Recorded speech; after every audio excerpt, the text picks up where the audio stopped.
हमारे ऊपर प्रभु की कृपा है ये हम कैसे पहचाने?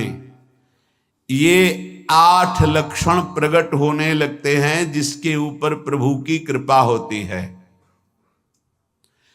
हमारे ऊपर प्रभु की कृपा है ये हम कैसे पहचाने?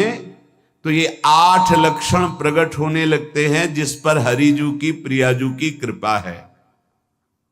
पहला, घोर अपराध करने वाले के प्रति भी दया की भावना, शांति पहला लक्षण है। भाव में भी पहले शांत भाव है। हमारे ऊपर श्री हरिजू की कृपा है, इसकी पहचान ये 8 लक्षण। पहला, शांति, अर्थात घोर अपराधी के प्रति भी गुस्सा ना क्षमा करना, ये हरि की कृपा का लक्षण है।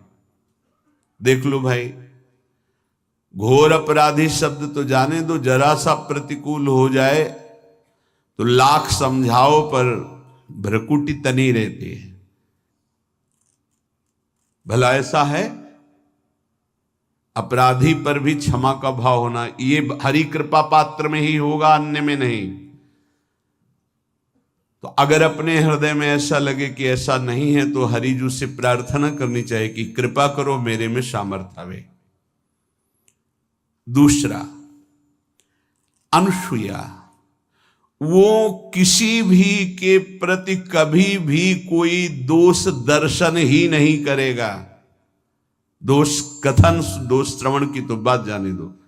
अनुसूया, दूसरों के गुणों में दोष ढूंढना ये नहीं होता। हरि कृपा पात्र में ये नहीं होता। ये सब भजन के नाश करने वाले। जैसे पहला अपराधी पर क्रोध कर देना, तो माया ने भेजा इसीलिए था कि तुम्हारे साथ व्यवहार ऐसा करे कि तुम क्रोध करो। क्रोध करोगे तुम्हारी ऊर्जा शक्ति नष्ट हो जाएगी, अध्यात्म में जो चलने की थी। और कहीं तुमने संकल्प कर लिया तो भजन शक्ति नष्ट हो जाएगी। तो अगर भजन बल है तो गया, जरूर उसको दंड मिलेगा, पक्का मिलेगा, 100% मिलेगा, लेकिन आप खाली हो गए। ना भजन करने की वृत्ति रहेगी और ना भजन रहेगा, दोनों बात। अनुसूया, किसी के सद्गुणों में दोष देखना, गुणों में दोष ढूंढना, ये हरि कृपा पात्र में नहीं होता। ये बहुत मंगलमयी बातें हैं जिससे हमारा भजन मार्ग पुष्ट होता है। तीसरा, वो बाहर से और भीतर से पवित्र रहता है, हरि कृपा पात्र। शौचाचार का ज्ञान होना चाहिए, वस्त्र आपके पवित्र होने चाहिए, ये बाहरी जल रज आदि के द्वारा बाहरी पवित्रता। और निष्कपटता, निश्चलता, सत्य भाव, ये अंदर की पवित्रता है। अगर कपट है, छल है, असत्य है तो हृदय मलिन रहता है। भीतर और बाहर से पवित्र रहना, इसमें खास बात क्या है? भीतर और बाहर से पवित्र रहने में, भीतर और बाहर से सदैव पवित्र कौन रह सकता है?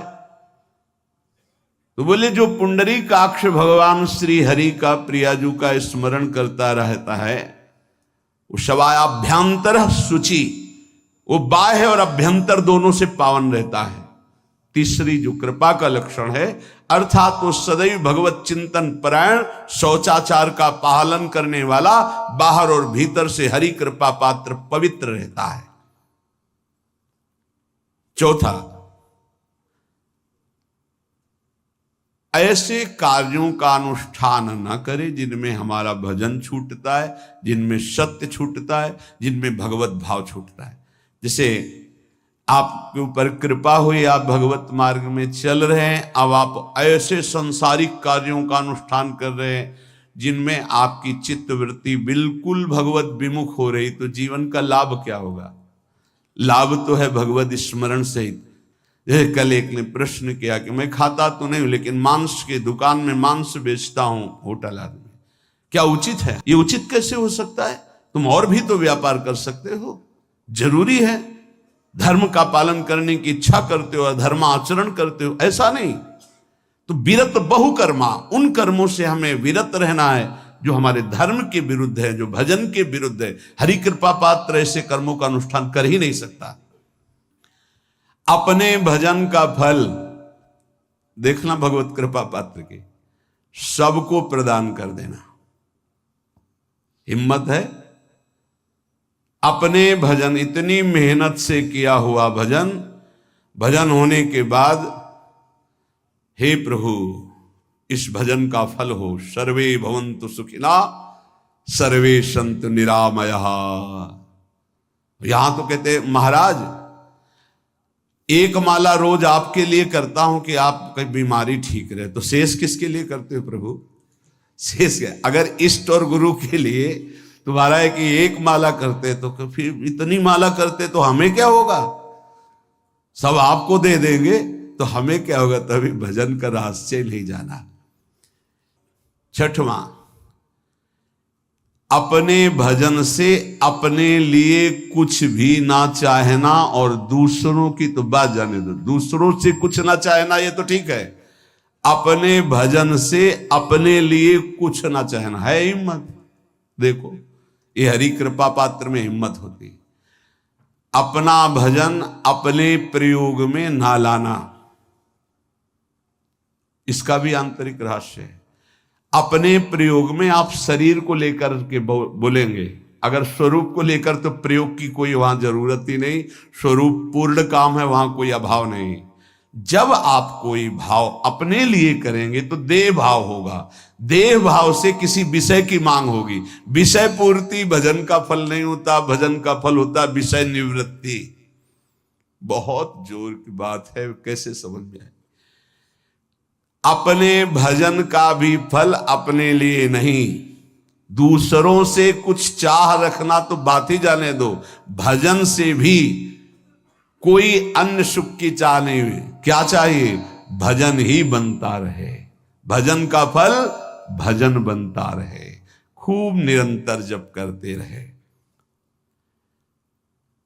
सातवां, किसी भी मान सम्मान कीर्ति पद प्रतिष्ठा के मिलने पर हृदय का असंतुष्ट हो जाना, यह हरि कृपा पात्र का लक्षण होता है। प्रणाम नमस्कार जय हो तो हृदय में असंतुष्ट हो जाना चाहिए। कोई किंचन मात्र अभिमान न उदय हो जाए। प्रभु बचाओ, ये माया की चकाचौंध से बचा लो नाथ। कौन सा अपराध बन गया कि आपकी जय की जगह यहां हमको ऐसा सुनना पड़े। मान प्रतिष्ठा कीर्ति जिसके लिए बड़े बड़े लालायित रहते, हरि कृपा पात्र को विष की तरह चुभती है। और आठवां, किसी भी प्राणी समुदाय से संबंध ना रखते हुए सब पर दया की भावना, सब पर कृपा की भावना, सब पर करुणा मैत्री, पर किसी से ममता नहीं। ये सूत्र बहुत व्यवहार में प्रयोग करने योग्य है। सबसे करुणा और मैत्री, पर किसी से ममता नहीं। करुणा तो करी भरत जी ने, मैत्री भी की मृग से, पर ममता रहित नहीं रहे। ममता कर ली तो अगला जन्म हिरण का हो गया।